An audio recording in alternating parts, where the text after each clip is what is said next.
Hey guys, thanks for cooking with Tammy. Today I'm going to come to you with an Asian inspired orange chicken stir fry recipe. However guys, it's going to be gluten free. Because let's face it, not everyone can eat or want to include gluten or flour into their daily diets. So with that being said guys, let's put a twist on this orange chicken stir fry.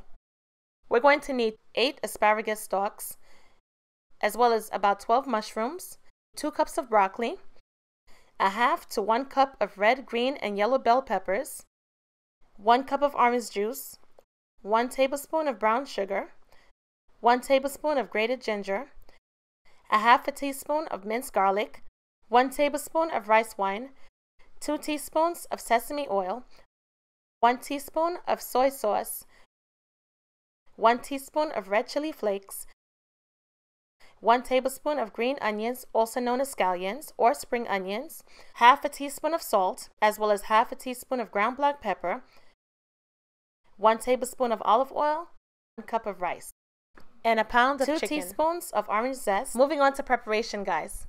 I'm going to start by washing the rice, and I feel that it's really important to wash the rice because you rid the rice of all impurities as well as any preservatives that may be added to the rice. First things first, I place my rice in a strainer, and I place my strainer over a bowl and allow water to run onto the rice. I'm going to use my hands to massage the rice in my hands to get rid of any impurities or dirt or grit that may be on the rice, as well as preservatives. Continue to wash the rice until you notice the water is clean and clear. Washing the rice I know is an extra step towards the preparation process, but hey guys, health is always best. Okay, moving right along. I'm going to start by using at least a quarter piece from each pepper, and I'm going to remove the seeds as well as the membranes, and I'm going to give it a couple of rough chops. Nothing fancy, guys. Each different color of bell pepper is not only essential health-wise, but it gives the food a nice vibrant color as well. When I'm finished chopping the bell peppers, I'm going to move on to removing the stems from the broccoli pieces. And then I'm going to cut the mushrooms into thin slices. Taking all of the asparagus pieces, I'm just going to cut it in half and place it to the side of the cutting board. Moving on to the chicken, guys. I'm going to take my half a teaspoon of salt as well as my half a teaspoon of black pepper, and using a spoon, I'm going to combine all of the seasoning into the chicken breast. Once the preparation process is completed, I'm going to move on to my stove, placing about 2 tablespoons of olive oil into my medium heat preheated wok. Once the heat reaches temperature, I'm going to add my bell peppers first. And as you can see guys, oh my goodness, the color contrast looks absolutely amazing. I'm going to add the asparagus pieces to the mixture as well. I was going for more of a crunchy texture, but if you want your asparagus to be a little bit more softened, be sure to add it before the bell peppers and allow it to cook for about 2 to 3 minutes before adding the other veggies to the skillet. As you can see guys, the veggies are a little bit more softened, but they're still crispy and still vibrant in color. At this point, I'm going to place my stir-fried veggies into a bowl. So at this point, I'm going to add a little bit more olive oil, about a tablespoon to be precise, of olive oil to the wok. And I'm going to place the chicken breast into the wok. When cooking the chicken, be sure not to overcrowd the pan to allow the chicken to cook evenly on both sides.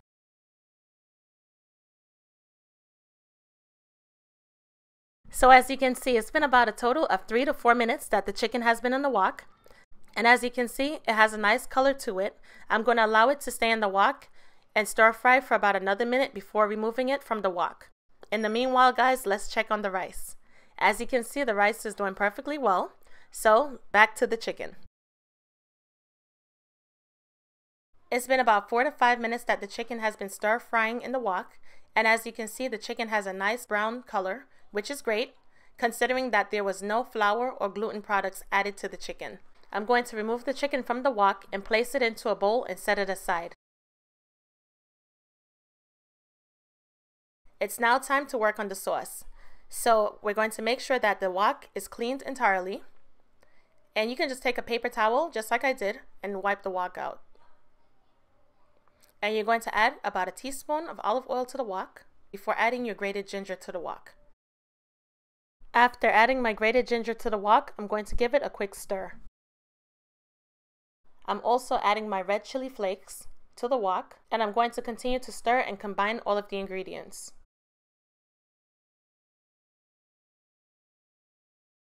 As well as the minced garlic. Be sure that the heat is not too high because garlic tends to burn very easily. Make sure you have a low to medium flame going.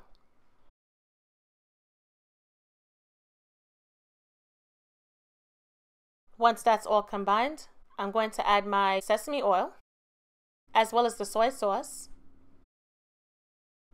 and rice vinegar, and 1 cup of orange juice. Adding the brown sugar to the mixture, guys, is what's going to help the sauce to become thickened. Be sure to stir and combine all of the ingredients. And at this point, you're just going to allow the sauce to reduce. When the sauce starts to reduce, be sure to add grated orange zest to the sauce.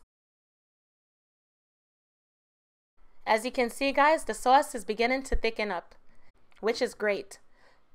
I'm going to add my chicken pieces back to the sauce. And I'm going to coat all of the chicken pieces with the orange sauce. I'm going to add my green onions, also known as spring onions, and scallions to the mixture, as well as all of the stir-fried vegetables. And using my spoon, I'm going to give it a nice mix to make sure everything is coated with the sauce. Allow it to simmer for about 1 minute before turning the stove off.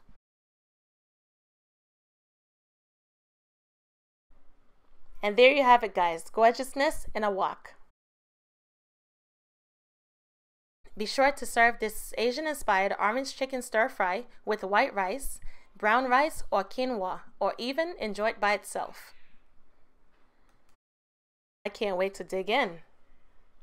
And as you can see, this is a serving size for about 2 to 3 people. So yes, I'm going to help my husband eat this delicious meal. Thanks for cooking with Tammy. Don't forget to subscribe, like, rate, and comment. And most of all, enjoy.